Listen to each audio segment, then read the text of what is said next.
Hi everyone, this is Dashing Lemon from the Philippines. I'm a professional magician and host sa ating event industry. And right now, I want to share to you guys, gusto ko sana pakita sa inyo, itong ang bagong padala ng Phoenix Pro. The Phoenix Pro PTU 71. So kung bakit ko nakilala yung Phoenix Pro? Because I'm looking for a microphone the suitable dun sa requirements or sa kailangan ko. The handheld mic and head-worn lapel. So, kasi meron kasi akong unit before na ginagamit. So, bigay siya sa akin ng brother-in-law ko. Kaya lang, sadly, nasira siya. So, naghanap ngayon ako ng brand ng mga microphones na merong ganung offer. Meron siyang wireless microphone, handheld, tsaka isang lapel microphone. Kasi yung lapel is for me, para habang nag-host ako and I do the magic, so para free yung kamay ko. At the same time, if I need to interact with the audience and with my volunteer during the magic show, so I can use the handheld mic. It will be convenient for me kasi na makapagsalita while talking din dun sa volunteer ko or sa audience ko. So, luckily, and nakakita ko via online, nabili ko siya sa Lazada. Tapos nakita ko yung Phoenix Pro. So parang hindi siya kilalang brand name dito sa Philippines. So sabi ko, okay, let's take the risk, sabi ko. Kasi ando yung requirements na kailangan ko eh. Ang hirap maghanap nung merong ganung kailangan ko na merong handheld mic and the lapel microphone. So nag-check out ako, dumating sa akin. Natuwa naman ako kasi sabi ko, totoo, legit. So, sobrang saya ko that time kasi nakita ko yung kailangan ko. So, nagpadala si Phoenix Pro ng PTU 71. 1H, 1B. So, itatry natin at i-share natin yung magiging experience natin. So, gusto ko sana ipakita sa inyo kung ano ang laman ng box. What's in the box? So, guys, check natin ha.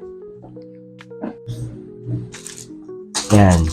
Of course, the receiver with the name. Sa likod, may lagayan ng antena, of course, power supply. Meron din tayong jack, tsaka XLR para dito. Meron din siyang LED panel. Makikita nyo dyan yung signal. And of course, ang frequencies. Yan, volume. Yan. The jack.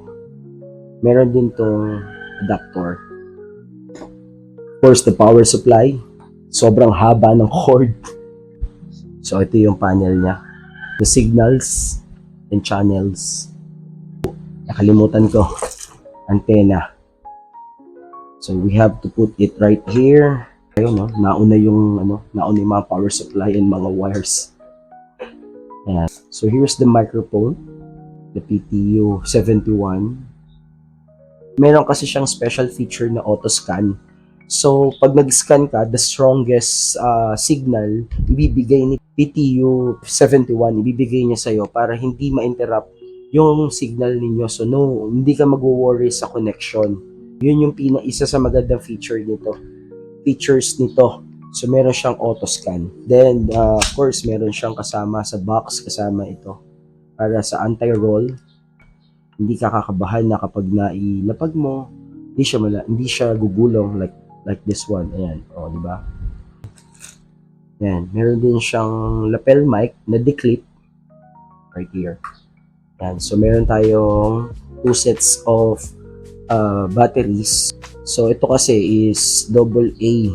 Actually, kahit anong AA naman ang ina-accept na ni Phoenix Pro kasi yung aking 52B kahit anong battery naman ina-accept niya. So ito yung dalawang set ng microphones natin. So isang handheld mic, microphone, wireless, and of course ito ang pinakakailangan ko sa event or sa show ko. May head-worn lapel 71, Phoenix Pro PTU 71. Yan. So ito yung user manual niya. Yan. Meron tayong sticker, of course, the premium sticker of Phoenix Pro. Pwede mo siya i-dikit kahit saan. Meron tayong 300 pesos off or coupon voucher ito. So para for the next purchase ninyo ng kahit anong gear ng Phoenix Pro, automatic meron ka ng discount na 300 pesos. Yan. So with that, test natin para at least may idea kayo kung ano ang i-offer ng Phoenix Pro nitong PTU 71, kung ano may offer niya sa inyo, at kung sakaling swak ito sa iyong requirements, you can check it out dito sa video na gagawin natin, ha? Okay. So guys, ito, try na natin siya. So para i-on, syempre long press. So guys, ang makikita nyo nga pala sa LED panel nito is the battery. Yan, yung battery percentage niya. Yan ang isang magandang feature din kasi dito. So makikita mo na kagad, hindi ka na ma-worry agad kung ang battery mo is low bat na. So, then, meron siyang indicator ng channel. So meron tayong group and channel. Yun. Try natin. Check. Hey, sound check. Check. So ito yung boses niya. Ayan, medyo focus ako ngayon pero still, for me, ganda nito. Actually, itong microphone na ito medyo mabigat. Mas premium itong microphone na ito. Tsaka po yung boses niya kasi actually mas clear to compared doon sa 52B ko. Maganda ang PDU 52 pero mas maganda yung 71. And the performance, sobrang ganda. Yeah. Okay, so you have the volume right here. Pwede mo siya ibahan. So it's up to you. Yeah. Yeah. Wala rin. Actually, tapat natin siya sa aking speaker ngayon. Wala siyang feedback. Ayan, wala. Hindi siya nag-feedback. Ito, pakita natin. Medyo magulo kasi. Ayan. Wala siyang feedback. So, wala siyang naging feedback, di ba? So, very stable yung sobrang ganda, di ba? Nakakatuwa. Siya nag-feedback kahit matutok siya sa ating speaker. So with that, magandang classic microphone yung meron ako ngayon kasi because of the Phoenix Pro. Yan. And with that, thank you ha. Thank you Phoenix Pro family for giving me this chance para may experience. No? Yan sa nakakatuwa kasi dito. Meron tong mute feature din. One click lang siya. So yan, while we are talking, pwede ko siyang patayin. Tapos, isang click lang ulit. Pwede, may boses na ako ulit. Then, isang click lang ulit. Wala na. Tapos, may indicator din siya. Yan. Wala siya. Kasi naka-mute siya right there. Isang click lang. Yan. Meron na ulit. Yan. Para makita nyo. One click, isa pa ulit. Yan. Diba? So, itong feature na to ng Phoenix Pro, ito din yung isang bagay na sobrang nagustuhan ko sa kanila. Ang special feature nito is the auto scan. Pag in-auto scan mo, ibibigay niya yung pinakamagandang signal na available. Meron siyang 328 feet range. Ito kasi sa 100 yun. 100 meters yun. And the IR synchronization. Sobrang bilis lang. Actually, I'm no expert talaga. Nasasabi ko po sa inyo, or mga na-share ko sa inyo is based on my experience lang sa trabaho ko as host and a magician. So disclaimer lang ha, I'm no expert regarding sa lahat ng mga units, but still, lahat po ng ma-share ko sa inyo, this is based on my experience lang. Siyempre, you cannot tell until hindi mo siya na-experience, di ba? Off ko muna to, and ito na talaga. Very nakagusto ko talaga i-share sa inyo. So we have here my body pack, the PTU 71. So here's the head-worn lapel. May clip siya. Okay. So guys, ito siya. So off, syempre long press. Yan, ma-on. Yan. Nag-functioning siya pag yellow. Pag orange. Pag orange naman, standby. So yun yung mute. So one click.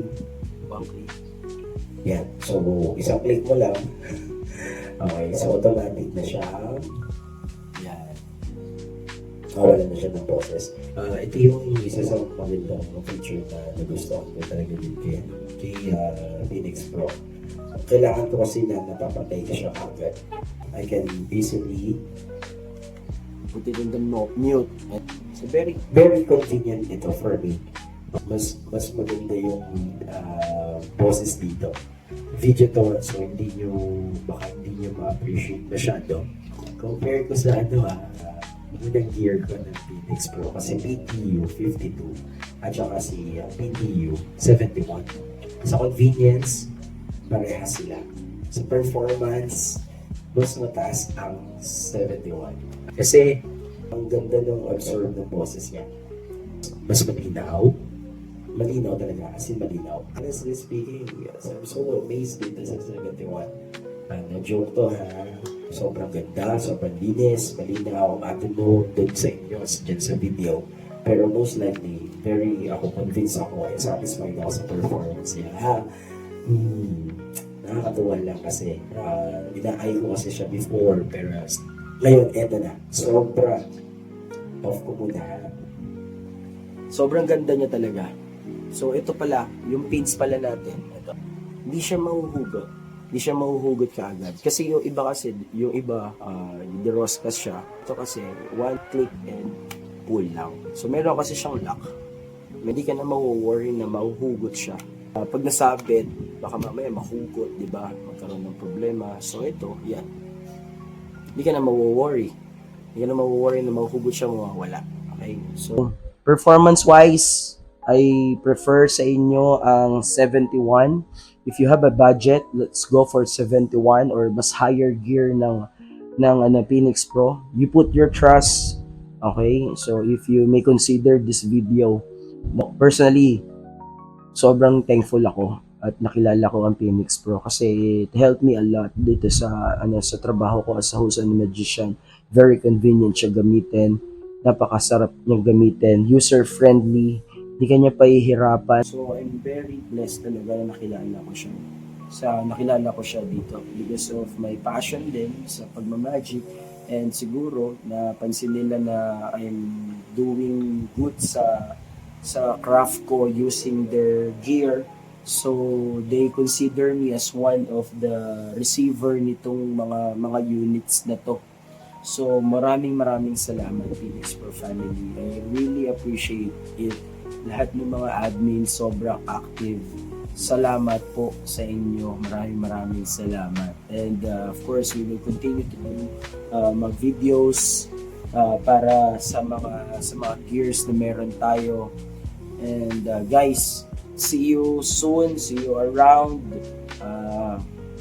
Kita tayo sa mga next videos natin together with these units, these gears.